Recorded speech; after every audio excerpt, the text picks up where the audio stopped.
කාරුණික වාසනාවන්ත ගුණවන්ත සත්පුරුෂ පින්වත්නි, දැන් බණ අහන වෙලාවයි අපි බණ ටිකක් අහමු. පින්වත්නි, අද මේ ධර්ම දේශනාවේ මාතෘකාව වශයෙන් තෝරාගත්තේ මේ අත කවුරුත් දන්න මහා සතිපට්ඨාන සූත්‍රයේ පුංචි දහම් පාඩයක්. මේ දහම් පාඩයෙන් බුදුරජාණන් වහන්සේ විස්තර කරනවා යෝගාවචරයේට සිහිනුවණින් ඉන්නවා නම් තමන්ගේ අභ්‍යන්තරයේ සම්බොජ්ජංගයන් වැඩිද්දී ඒ ධර්මයන් තමන් තුළ වර්ධනය වුණා කියලා දැනගන්න පුළුවන්.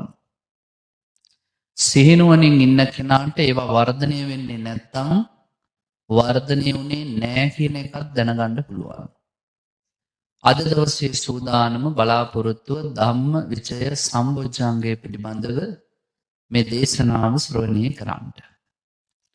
මෙතන ධම්ම විචය කියන වචනේ තේරුම තමයි සිහිනුවණින් යුක්තව ධර්මයේ පිළිබඳව මෙනෙහි කිරීම. අපි ධර්මය අහනවා, ඒ ධර්මයෙන් තේරුම් ගන්න උත්සාහ කරනවා. හැබැයි බුදුරජාණන් වහන්සේ දේශනා කරන සිහිය එක්ක ගියේ නැත්නම් මේ ධර්මය අපිට තේරුම් ගන්නට අපහසු වෙනවාය කියලා. අපි හැමතිස්සෙම පින්වත්නි පෘථග්ජන සමාජයේ ඉන්න තාක්කල් අවිද්‍යාවෙන් වැහිලා ඉන්නේ. එතකොට ලෝකේ තියෙන සමහර යථාර්ථයන් දන්නවා වුණාට වටහා ගන්න අමාරු වෙනවා. දැන් ලෝකේ අපි දවසින් දවස දිරීමටපත් වෙනවා. දවසින් දවස අපි ලෙඩ වෙනවා. දවසින් දවස මැරෙනවා. අපි ළඟ තියෙන සමහර ඒවා දවසින් දවස අඩු වෙවි යනවා, ඡය වෙනවා. නැසෙන දේ නැසෙනවා. මේවා හැමදාම බණවලට කියනවානේ. අපේ ඇත්තෝ දන්නවා.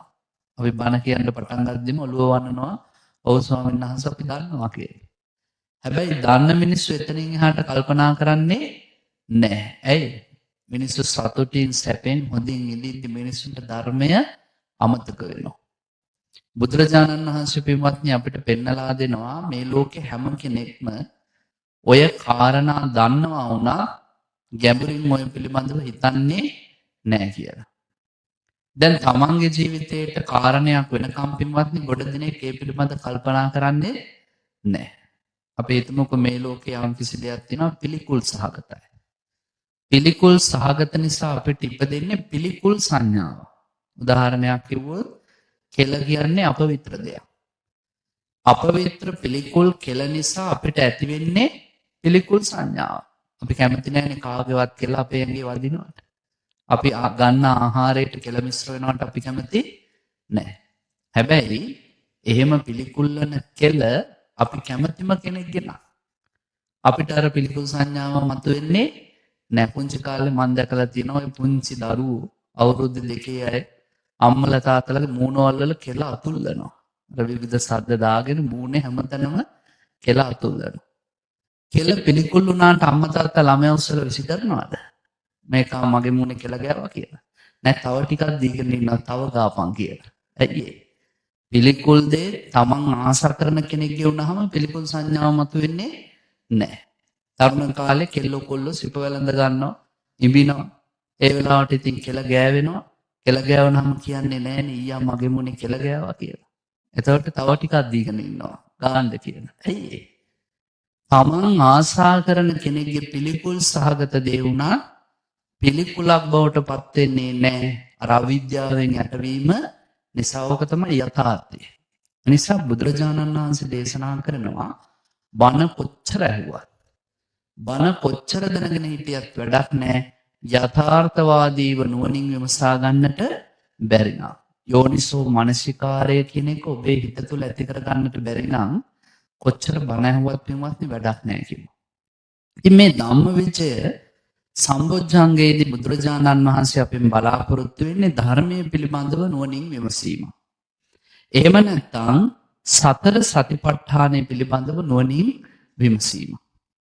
එම් බුදුරජාණන් වහන්සේ හැමතිස්සෙම අපිට පෙන්නනවා නාම රූප ධර්මයන්ගේ තියෙන ඇත්ත ස්වභාවය පරීක්ෂා කරලා දැනගන්න කියලා. ඒ දැනගන්න ඥානය තමයි ධම්මවිචය සම්බොජ්ජංගය කියලා කියන්නේ.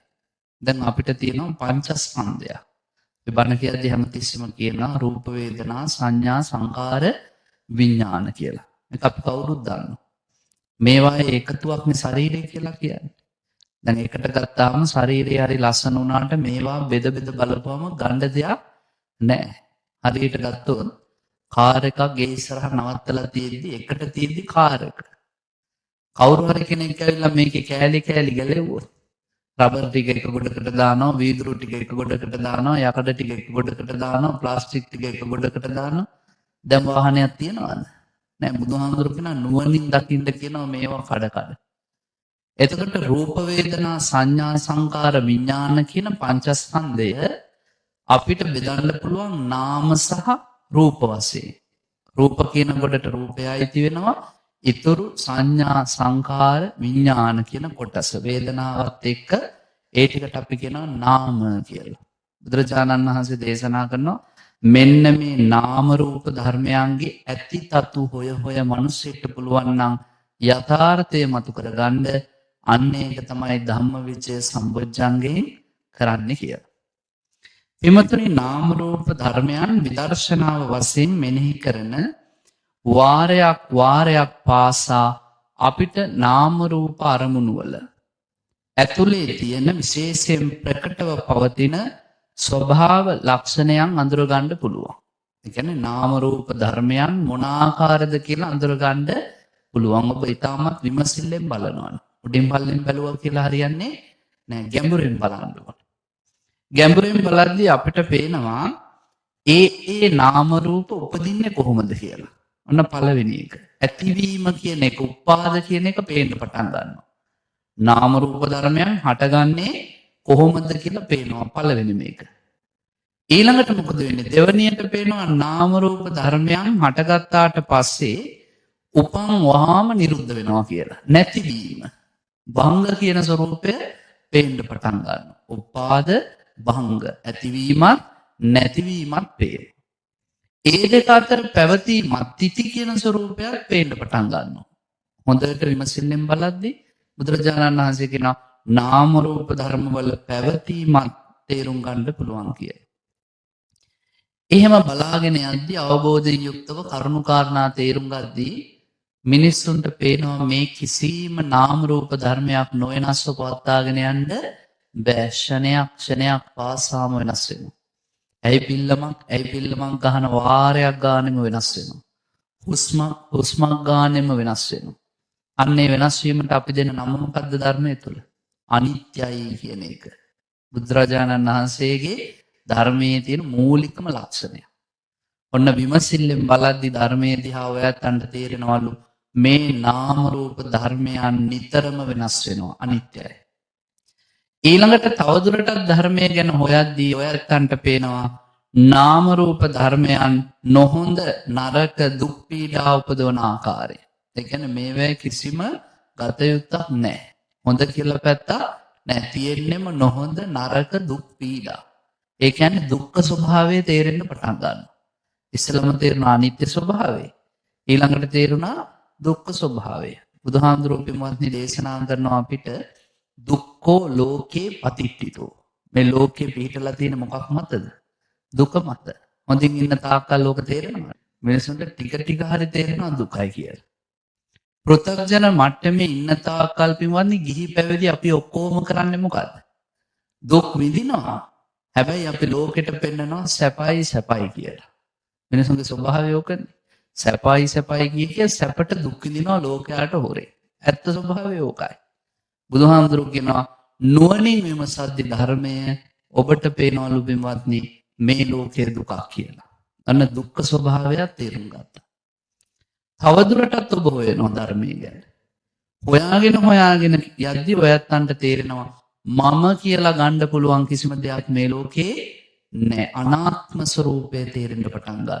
මුලින්ම අනිත්‍ය, ඊළඟට දුක, ඊළඟට අනාත්මය. අනිත්‍ය දුක්ඛ අනාත්ම කියලා කියන්නේ බුදුදහමේ මූලික හරය ත්‍රිලක්ෂණය. මේ ත්‍රිලක්ෂණය තේරෙන්න පටන් ගත්තාම බුදු පියාණන් වහන්සේ දේශනා කරනවා ඔන්න චතුරාර්ය සත්‍ය අවබෝධයට අවශ්‍ය මඟ පෑදුනා. ධම්මවිචය සම්බොජ්ජංගේ නිවනට ලං වෙන්නේ ඔහොමයි. එනිසා නුවණින් ධර්මයේ මෙනෙහි කිරීම තමයි පින්වත්නි ධම්මවිචය කියලා බුදුරජාණන් වහන්සේ මතක් කළේ. ධර්මය කියන එක පින්වත්නි හොඳට අහන්න ඕනේ. අහන බණ බුදුරජාණන් වහන්සේ දේශනා කරන දරන්නත් ඕනේ.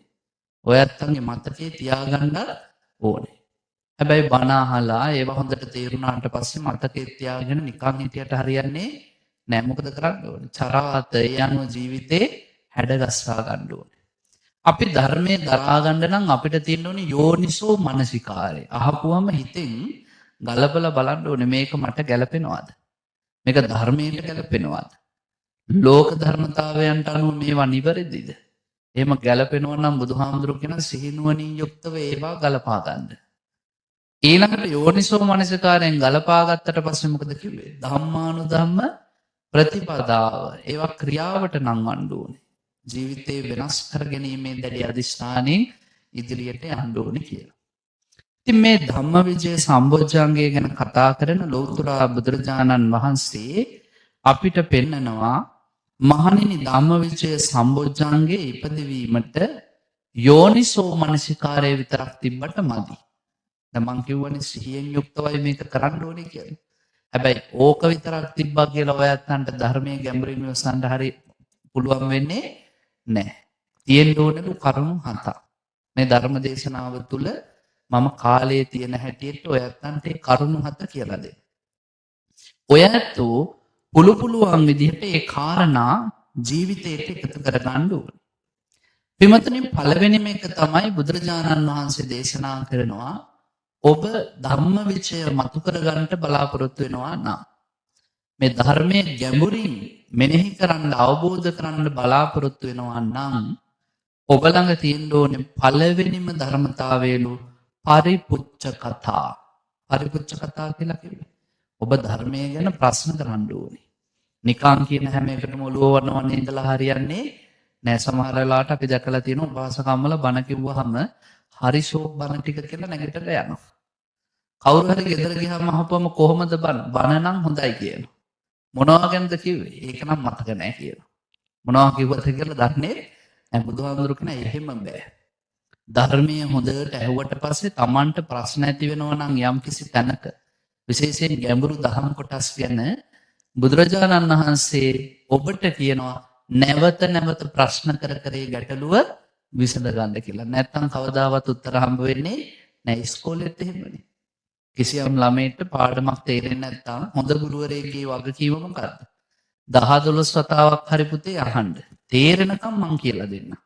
එනිසා බුදුරජාණන් වහන්සේත් ඔබට කියනවා දහම් ගැටලුව තේරෙනකම් ප්‍රශ්න කරන්න. සමහර වෙලාවට පින්වත්නි ස්කන්ධ ගැන, ධාතු ගැන, ආයතන ගැන, ඉන්ද්‍රිය ගැන, බල ධර්ම ගැන අපිට ප්‍රශ්න මතුවෙනවා. අපි වචන වලින් ඔහොම කිව්වට සමහර මිනිස්සු මේවා මොනවද කියලා දන්නේ නැහැ. දැන් ස්කන්ධ කියලා කිව්වහම බුදුරජාණන් වහන්සේ අපිට පෙන්නනවා පංචස්කන්ධයක් ගැන. රූප, වේදනා, සංඥා, සංකාර, විඤ්ඤාණ. ආයතන කියලා ගත්තාම ඇස, කන, නාසය, දිව, ශරීරය, මනස කියලා ගන්න පුළුවන්. ඊළඟට බුදුරජාණන් වහන්සේ ධාතු විදිහට බෙදනවා. පඨවි ධාතු, ආපෝ ධාතු, තේජෝ ධාතු, වායෝ ධාතු, ආකාශ ධාතු, විඤ්ඤාණ ධාතු ධාතු වශයෙන් බෙදෙනවා. ඊළඟට බල ධර්ම වශයෙන් ගත්තොත් සද්ධා, විරිය, සති, සමාධි, ප්‍රඥා ආදී වශයෙන් බෙදෙනවා. මේ එක එක කොටස් ගැන අධ්‍යයනය කරද්දී, බණ අහද්දී, ශ්‍රවණය කරද්දී, ඔබ කල්පනා කරද්දී මොනවා හරි ප්‍රශ්නයක් ආවොත් එතනින් නවතින්න එපා කිව්වා. ඒ ධර්මයේ සැක සහිත තැන් විසඳ ගන්න ඔබ උත්සාහ කරන්න ඕනි කිව්වා. අර මතක ඇති කාශ්‍යප ස්වාමීන් වහන්සේ කුමාර කස්සප හාමුදුරුවෝ එක දවසක් රාත්‍රියේ නිදාගෙන ඉඳිද්දී දෙවි කෙනෙක් ඇවිල්ලා උන්වහන්සේට කතාවක් කියනවා. මොකක්ද කියන්නේ? සුමේද සුමේද නැගිටින්න.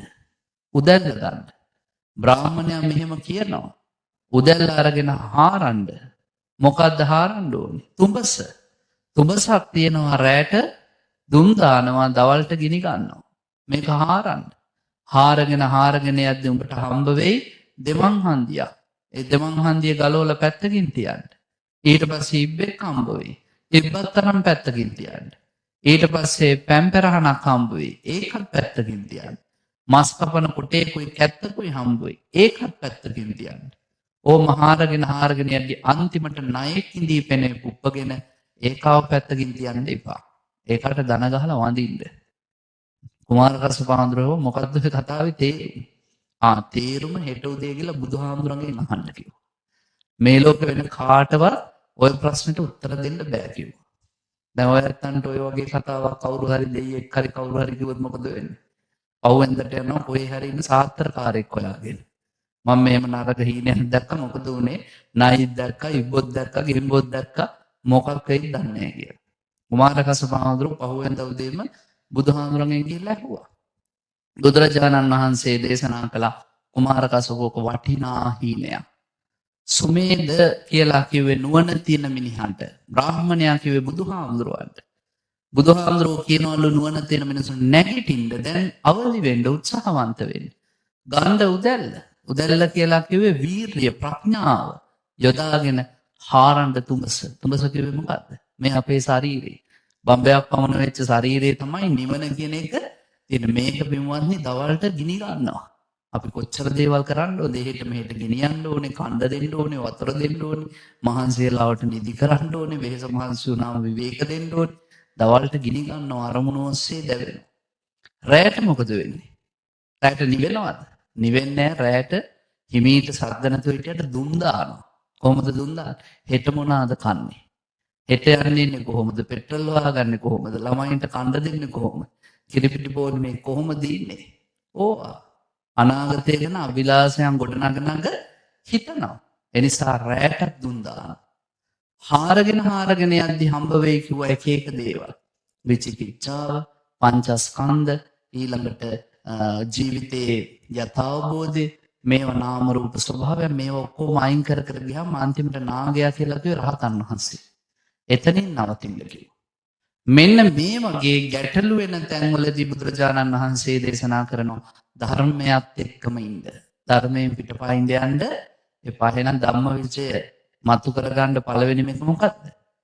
අමාරුවේ වැටෙන තැන්වලදී ප්‍රශ්න කර කර ඒවට උත්තර හොයාගන්න ඕනේ. පළවෙනිම එක. දෙවෙනි කාරණය පින්වත්නි බුදුරජාණන් වහන්සේ දේශනා කරනවා වත්තු විසද කිරියතා. වත්තු විසද කිරියතා කිව්වේ ආධ්‍යාත්මිකව සහ බාහිරව පිරිසිදු වෙන්න ඕනේ. අධ්‍යාත්මිකව පිරිසිදු වෙනවා කියන්නේ තමා තුල. තමන්ගේ කොණ්ඩේ වැවිලා නම් ඕනෑට වැඩිය, නියපොතු ටික වැවිලා නම් ඕනෑට වැඩිය, සෙම් කිපිලා නම්, වාතයේ කිපිලා නම් ඕනෑට වැඩිය ඒවට ප්‍රතිකාර කරගන්න ඕනේ. නියපොතු ටික වැවිලා නම් කපන්න ඕනේ. කොණ්ඩේ ඕනෑට වැඩිය වැවිලා නම් කපන්න ඕනේ. තමන්ගේ ශරීරයේ කුණු පිරීලා නම් ඒවා සුද්ධ පවිත්‍ර කරලා පිරිසිදු කරන්න ඕනේ. ඒකට කිව්වා ආධ්‍යාත්මික යහපැවැත්ම.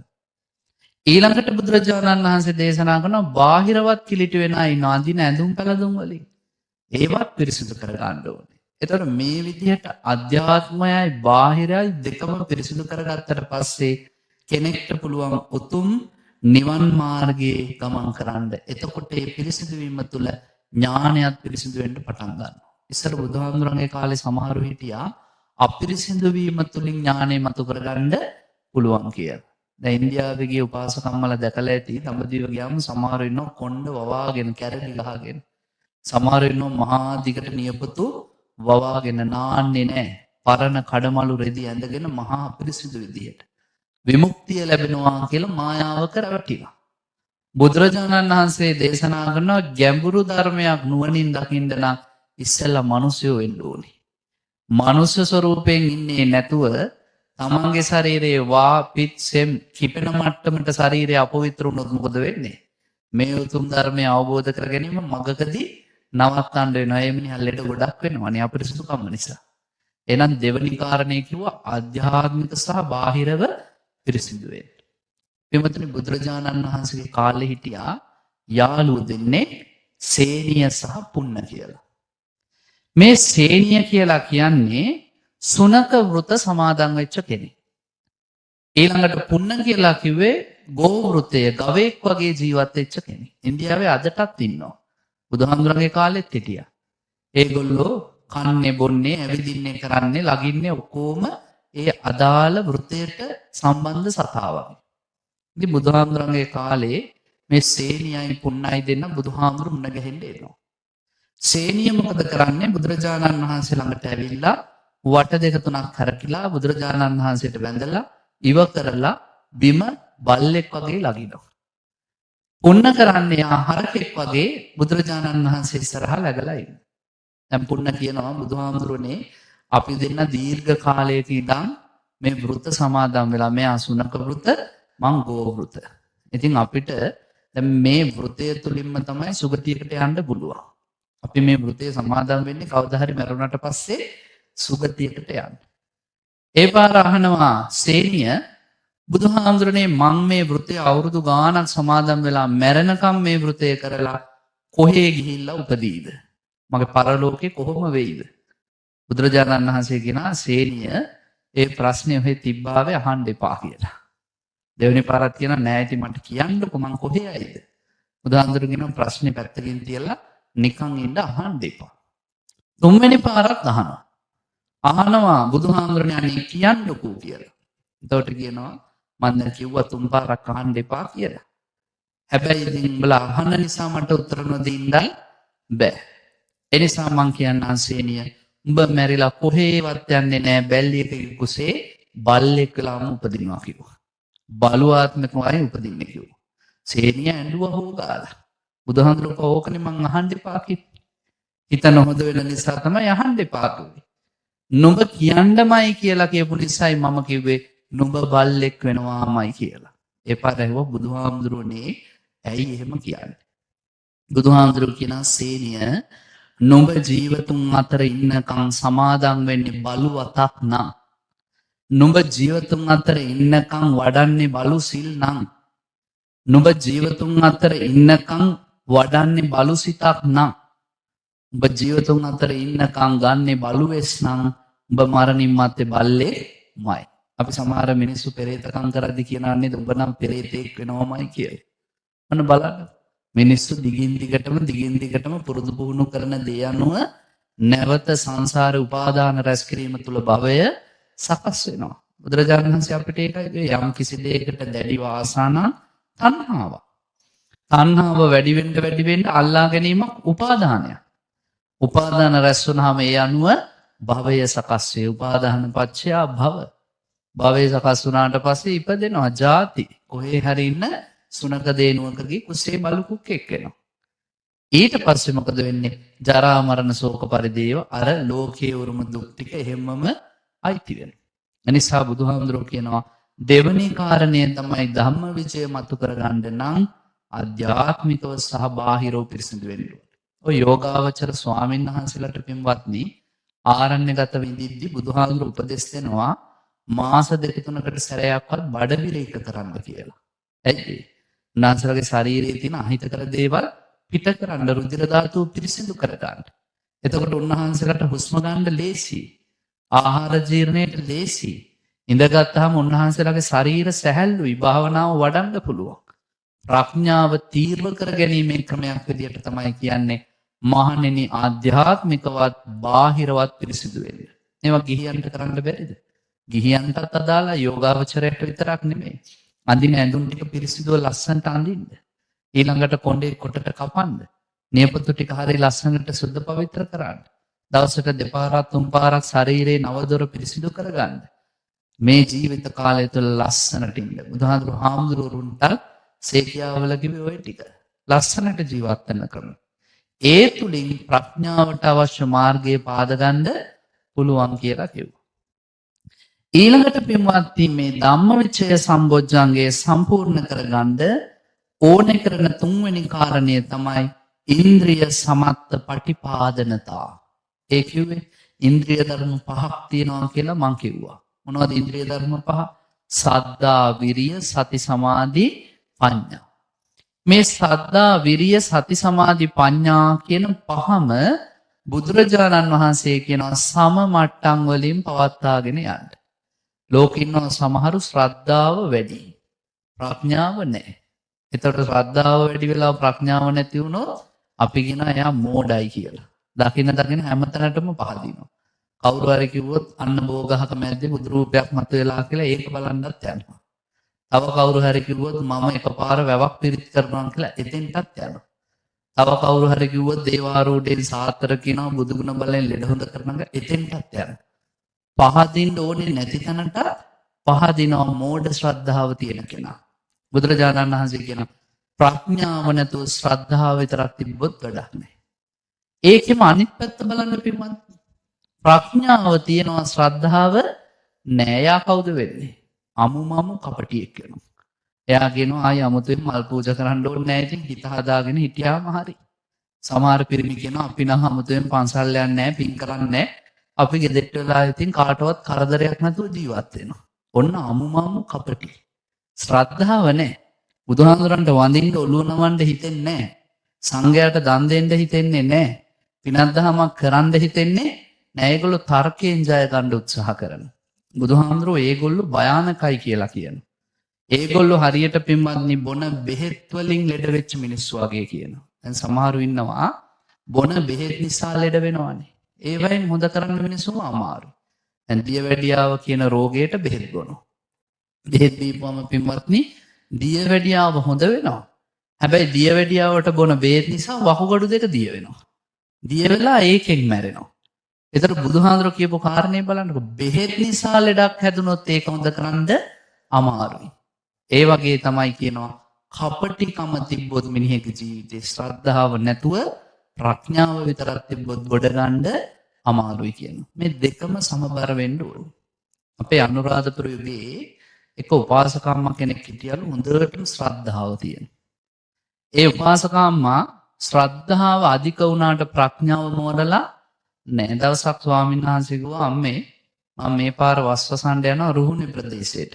එන්නේ මාස 3කට පස්සේ අම්මා ඉතින් බුද්ධ පූජාව තියාගෙන පන්සල අතපතු ගාගෙන බලාගෙන ඉන්න කිව්වා. මේ උපාසකම්ම වෙලාවට බුද්ධ පූජාව තියනවා. ඉදල කොස්සා තේමයි හාමුදුරුවෝ හිටියටත් වැඩිය හොඳට පන්සල තියාගෙන හිටියා.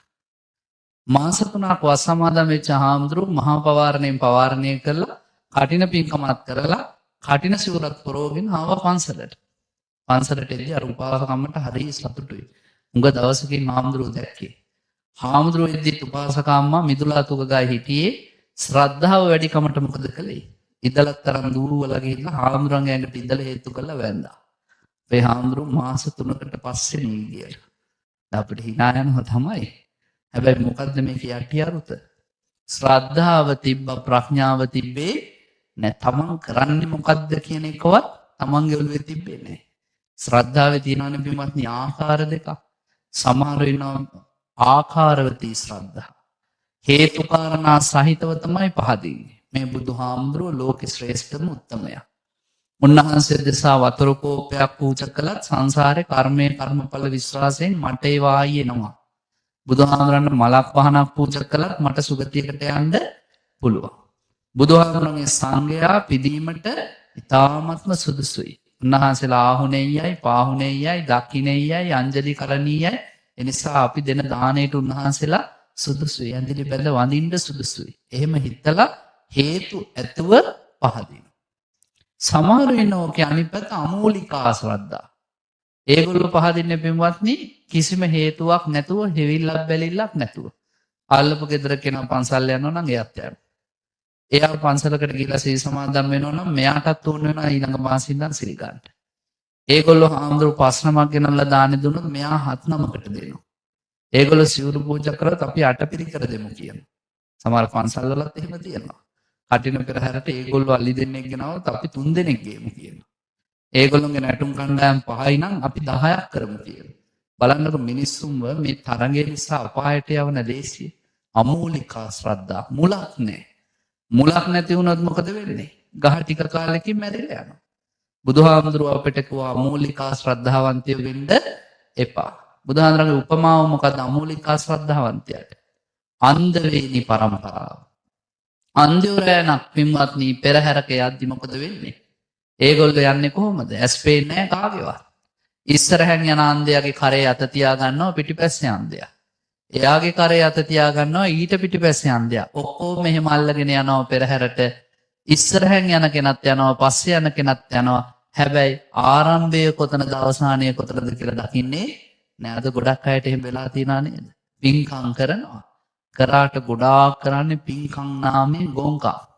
එහෙම කරපු නිසා එලොවත් නෑ මෙලොවත් නෑ හැමදේම නැති කරගෙන සංසාරේ දුකටපත් වෙනවා. අවබෝධය තුලයි ඉන්න ඕනේ. හැම දෙයක්ම කරද්දි ප්‍රඥාව තියාගන්න ඕනේ ශ්‍රද්ධාවට සමානුපාතිකව. එතකොට මොකද වෙන්නේ? ඥාන සම්ප්‍රයුක්ත කුසල වැඩිම තුල ඔබේ ජීවිතයේ සුඛිතමුත්ත භාවයට පත් වෙනවා වගේම නිවනටත් ඔබ ලං වෙනවා. එහෙනම් මේ ධම්මවිචය සම්බොජ්ජංගයේදී බුදුරජාණන් වහන්සේ පෙන්නලා දෙනවා සද්ධා විරිය සති සමාධි ප්‍රඥා කියන ගුණධර්ම පහ සමානව තියාගන්න ඕනේ. බුදුහාමුදුරන්ගේ කාලේ හිටියනේ සෝන කියලා හාමුදුරු කෙනෙක් මතක ඇති. එයා මහාන වෙන්න කලින් වීණා වාදකයෙක්. මහාන වෙලා දැඩි වීරයකින් භාවනා කළා. එයාගේ වීරය කියන එක අනිත් අංග වලට වැඩිය උසස්. වීරයෙන් භාවනා කරා යටිපතුල් වල දියබුගුළු දාලා පුපුරලා මහ වේදනාවටපත් වුණා. පස්සේ බුදුහාමුදුරු ළඟට ගිහිල්ලා කිව්වා සෝන ධර්මි ටිකාගෙන භාවනා කරාට වැඩක් නෑ. ඔයාට වීරය විතරයි වැඩි. හැබැයි ශ්‍රද්ධාව සති සමාධි ප්‍රඥා කියන කරුණු හතරම වැඩිලා නෑ. වීණාවේ තතසෝන ඕනෑට වැඩිය තද කරොත් මොකද වෙන්නේ? ස්වාමීනි එතකොට අපිට ඕන සද්ද එන්නේ නෑ. සද්දේ උච්ච වෙනවා. ඕනෑට වැඩිය බුරුල් කරොත් එතකොට මොන සද්දයක්වත් එන්නේ නෑ. එහෙනම් මොකද කරන්න ඕනේ? මධ්‍ය ප්‍රමාණයට සුසර කරන්න ඕනේ. සෝන නිවන් මාර්ගයත් එහෙමයි. ඕනෑට වැඩිය ධර්ම ටිකාගෙන යන්න බෑ, උත්සාහ නොකරත් බෑ. මධ්‍ය ප්‍රමාණයෙන් යන්න ඕනේ. බලන්නකො බුදුරජාණන් වහන්සේ හරි ලස්සනට අපිට දුන්නානේ උපදෙස්. වක්කලේ හාමුදුරුවන්ගේ ශ්‍රද්ධාව වැඩි වෙන මොකවත් නැහැ. බුදුහාමුදුරන්ගේ රූපයට පැහැදිච්ච නිසානේ මහණ උනේ. බුදුහාමුදුරුවෝ උපදෙස් දුන්නා වක්කලී මේ ශරීරය ගැන බලන් ඉන්න එපා. ශ්‍රද්ධාව විතරයි වැඩිලා තියෙන්නේ. ඔබ වීර්ය වඩන්න, සතිය සමාධිය ප්‍රඥාව වඩන්න. වක්කලේ හාමුදුරුවෝ පින්වත්නි අඩු වයසෙන් අපවත් වෙන්න ආවා. අපවත් වෙන්න උන්වහන්සේ ඇඳේ වැතිරිලා ඉඳිද්දී බුදුහාමුදුරන්ට පණිවිඩය ආවම වක්කලී හාමුදුරුවෝ අපවත් වෙන්න කියලා බුදුහාමුදුරුවෝ කිව්වා වක්කලී රහත් වෙන්න නැතුව පිරිනවම් පාන්නේ නැහැ. රහත් වෙලා පිරිනවම් පාන්නේ. හාමුදුරුවෝ රැවිලා ඔක කිව්වහම වක්කලී හාමුදුරුවෝ කිව්වා මාව නැගිටවන්න කියලා. කෙලින් කරන්න කිව්වා. ඒ පාර කෙලින් කරා. දැන් කියන්න කිව්වා පණිවිඩේ. ඒ පාර කිව්වා ඔයා රහත් වෙලාමයි පිරිනවම් පාන්නේ කිව්වා කියලා. වක්කලී හාමුදුරුවෝ සමාධියට හිතගෙන ආවා. සිහිය පිහිටෙව්වා. උන්වහන්සේ ප්‍රඥාව විදර්ශනාව වැඩුවා. අර හිටපු ඇදීම රහතන් වහන්සේ නමක් බවට පත් වුණා. බලන්න ඕන නිදාගෙන හිටපු හාමුදුරුවෝ. නිසා කිව්වා මෙන්න මේ ඉන්ද්‍රිය සමත්ත පටිපාදනතාවයේ තියෙන්න ඕනි කියලා. හතරවෙනි කාරණය පින්වත්නි දුප්පඤ්ඤ පුද්ගල පරිවර්ජන. ඔබේ ජීවිතේ නරක නපුරු මිනිස්සු ඔක්කොම අයින් කරන්න කිව්වා. ඇයි? නැත්තම් අපි හොඳ ධර්මයේ මාර්ගයේ වඩාගෙන එද්දී අර මිනිස්සු ඔළුවට දාන කෙලෙස් නිසා කුණු කන්දල් නිසා අපේ ධර්ම මාර්ගය විනාශ වෙනවා. බුදුහාමුදුරුවෝ කියන දුරින්ම දුරු කරන්න. අයින් කරලා දාන්න. එහෙම මිනිස්සු නැති වුණා කියලා අපිට කිසිම පාඩුවක් නැහැ. චරංචේ නාදිගච්ඡය සෙය්‍යං සදිස මත්තනු. ඒකචරියන් දල්හං කෛරා නත්ති බාලේ සහායත. ආශ්‍රය කරන්න තමන්ට වැඩිය ධර්මයේ දන්න මිනිහෙක් හරි තමන් වගේම ධර්මයේ දන්න මිනිහෙක් හරි නැත්තම් බුදුහාමුදුරුවෝ කියන තනියෙන් ඉන්න. බාලු ඇසුරු කරන්න නම් යන්න එපා. එනිසා නරක නපුරු මිනිස්සු අයින් කරොත් තමයි ධම්මවිචය මතු කරගන්න පුළුවන්. ඊළඟට කියනවා පඤ්ඤාවන්ත පුද්ගල සේවනතා. හැමතිස්සෙම ඇසුරු කරන්න ඔබට වැඩිය ප්‍රඥාව තියෙන අය, බහුශ්‍රෘතයෝ, ධර්මයේ දන්න අය, ත්‍රිපිටකයේ කියවපු අය, මේ ධර්මයේ තමන්ගේ ජීවිතයට එක් කර ගැනීමෙන් ප්‍රතිඵල ලැබපු අය, මහා සංඝයා කල්යාණ මිත්‍රත්වයෙන් ඇසුරු කරලා තමන්ගේ ධම්මවිචය වර්ධනය කර ගැනීමේ මාර්ගයට එළඹෙන්න කිව්වා. ඊළඟට 6 වෙනි කාරණය බුදුහාමුදුරුවෝ සිහිපත් කරනවා පින්වත්නි ගම්බීර ඥානචර්ය පච්චවෙක්කනා. හැමතිස්සෙම ගැඹුරු ධර්ම කොටස් සිහිපත් කර කර ප්‍රත්‍යවේක්ෂා කරන්න. ඔබට ජීවිතේ පුළුවන් නම් විදර්ශනාවට හිත යොමු කරගෙන පටිච්ච සමුප්පාදය ගැන, ත්‍රිලක්ෂණය ගැන, චතුරාර්ය සත්‍ය ගැන මෙනෙහි කරන්න. ලෝකේ දුක කියලා එකක් තියෙනවා. දුක නිකන් හටගන්නේ නැහැ. දුකට හේතුවක් තියෙනවා. දුකට හේතුව තමයි තෘෂ්ණාව. අපි තෘෂ්ණාව නිසා තමයි හැමතිස්සෙම ඇලෙන්නේ. තෘෂ්ණාව නිසා තමයි හැමතිස්සෙම ගැටෙන්නේ. තෘෂ්ණාව නිසා තමයි හැමතිස්සෙම මුලා වෙන්නේ. ඒ නිසා මේ ඇලීම්, ගැටීම්, මුලා වීම නැති කරන්න නම් තෘෂ්ණාව නැති කළ යුතුයි. නිරෝධය කියන්නේ ඒකයි. අවබෝධයට ආවට පස්සේ සාක්ෂාත් කළාට පස්සේ ප්‍රගුණ කරන්නයි කියන මාර්ගය. දුක්ඛ නිරෝධ ගාමිනී පටිපදා චතුරාර්ය සත්‍ය. එහෙනම් ගැඹුරු අධ්‍යයනයක යෙදෙන්න කිව්වා. උඩින් පල්ලෙන් මේ ධර්මයේ කියවුවට නිකං සාදුකාර දුන්නට කවදාවත් ධම්මවිජය සම්බොජ්ජංගේ වැඩෙන්නේ නෑ.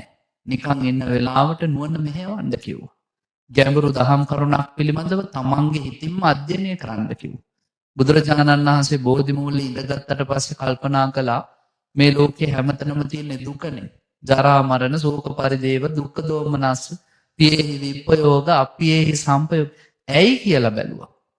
එතකොට හේතුව ආවා ජාතිපච්චය. ඉපදෙන නිසානේ ඔක්කොම. ආයි හොයන්න ගත්ත ඇයි උපදින්නේ? උත්තරේ හොයාගත්ත භවපච්චය. භවය සකස් වෙච්ච නිසා සංසාරෙට ආයි එන නිසා. ඇයි සංසාරෙට ආයි එන්නේ? උපාදාන පච්චය දැඩිව අල්ලා ගැනීම නිසා. ඊළඟට දැඩිව අල්ලගන්නේ ඇයි? ඔන්න හොයනවා. එතකොට එනවා තණ්හා පච්චය. තණ්හාව නිසා. තණ්හාවක් ඇති වෙන්නේ ඇයි? වේදනා පච්චය. හඳුනා ගැනීම නිසා. ඔහොම ගියාම කෙලවරට එද්දි තේරුම් ගත්තා හැම දුකටම මුල අවිජ්ජා පච්චය. අවිද්‍යාවයි. ඔයත්තන්ටත් කියනවා මොලේ ටිකක් හරි වෙහෙසන්න ගැඹුරු දහම් කොටස් වලට යන්න. අන්තිම කාරණය 7 වෙනි එක බුදුරජාණන් වහන්සේ දේශනා කරනවා තද දිමුත්තතා. තද දිමුත්තතා කියලා කියන්නේ ඉඳගද්දි හිටගනිද්දි ඉරියව් පවත්තද්දි පින්වත්නි ධම්මවිචය සම්බොජ්ජංගයේ උපදවීම පිණිස ඊට නැඹුරු වෙච්ච ප්‍රතිපදාවක නිරත වෙන්න. වේගවත් ගමන් විලාසය ඊට මේට දිවිලි පැනිලි එක්ක ගැඹුරු ධර්ම අවබෝධ කරන්න දැන් අපි ළඟ තියෙන සංයමය සිය පිටවන්න ඕන. අසිතේ පීතේ කායිතේ සායිතේ සම්පජානකාරී හොති. කද්දි බොද්දි හපල කද්දි රස විඳිද්දි සිහිය තියෙන්න ඕන. ඊළඟට සම්මිංජිතේ පසාරිතේ සම්පජානකාරී හොති. මේ අතපය දිගාරිද්දි හකුලුවද්දි සිහිය තියෙන්න ඕන. ඊළඟට කියනවා ගටේ තිතේ නිසින්නේ සුත්තේ ජාගරිතේ භාසිතේ තුන්නී භාවේ සම්පජානකාරී හොති. හිටගෙන ඉදිද්දි ඉඳගෙන ඉදිද්දි ඇවිදිද්දි හැම තිස්සෙම සිහිය පිටවන්න කියලා. සංඝාටි පත්ත චීවර ධාරණයේ සම්පජානකාරී හොති. පාත්‍රාසියුරු අඳිද්දි සිහියෙන් කරන්න කියනවා. ඊළඟට කියන ආලෝකිතේ විලෝකිතේ බෙල්ල හරවලා දෙපැත්ත බලද්දි සිහියෙන් කරන්න. ඊළඟට කියනවා ඉස්සරහට යද්දි පස්සට යද්දි අභික්ඛන්තේ පටික්ඛන්තේ සම්පජානකාරී හොති. කොටින්ම කිව්වොත් බුදුහාමුදුරුවෝ කියනවා වැසිකිලි කැසිකිලි යද්දිත් සිහිය පිටවන්න. උච්චාර පස්සාව කම්මේ සම්පජානකාරී හොති. හැම තිස්සෙම ඉරියව්ව ගැඹුරු ධර්මයේ මෙනෙහි වන ආකාරයට සිද්ධ කරන්න කිව්වා. ඔය හත එකතු කරගත්තොත් මොකද වෙන්නේ? ඔබේ නුවණ ගැඹුරු ධර්මයක් අවබෝධය පිණිස හැඩගැස්සෙනවා. බුදුරජාණන් වහන්සේ දේශනා කරනවා එහෙම ධර්මයේ පිළිබඳ නුවණින් විමසීමට අදාළ වටපිටාව සකස් වෙනවා නම් යෝගාවචරයට දැනවලු දැන් ධම්මවිචය සම්බොජ්ජංගේ වැඩිගෙනයි එන්නේ. හැබැයි වැඩුණේ නැති වුණත් යෝගාවචරයට ඔය කරුණු නිසා සිහිය මත උනොත් තේරෙනවලු තාම ධම්මවිචය සම්බොජ්ජංගේ වැඩුණේ නෑ කියලා. ඒ මට්ටමට මේ කරුණු ටික ගේන්න කිව්වා. මම නැවතත් මතක් කරනවා පළවෙනි එක කියනවා පින්වත්නි නැවත ප්‍රශ්න කරන්න කියලා. සැක සහිත තැන්. දෙවෙනි එක කිව්වා අභ්‍යන්තරව සහ බාහිරව පිරිසිදු වෙන්න කියලා. තුන්වෙනි කාරණය බුදුරජාණන් වහන්සේ දේශනා කළා සද්ධා විරිය සති සමාධි ප්‍රඥා කියන ගුණධර්ම පහම සමාන කරන්න කියලා. හතරවෙනි කාරණය කිව්වා නරක නපුරු පෞකාර මිත්‍රයෝ ඈත් කරන්න දුරින් දුරු කරන්න කියලා. පස්වෙනි කාරණය කිව්වා අපිට වැඩිය ගුණයන් තියෙන බුද්ධිමතුන් බහුශ්‍රතයන් ඇසුරු කරන්න කියලා.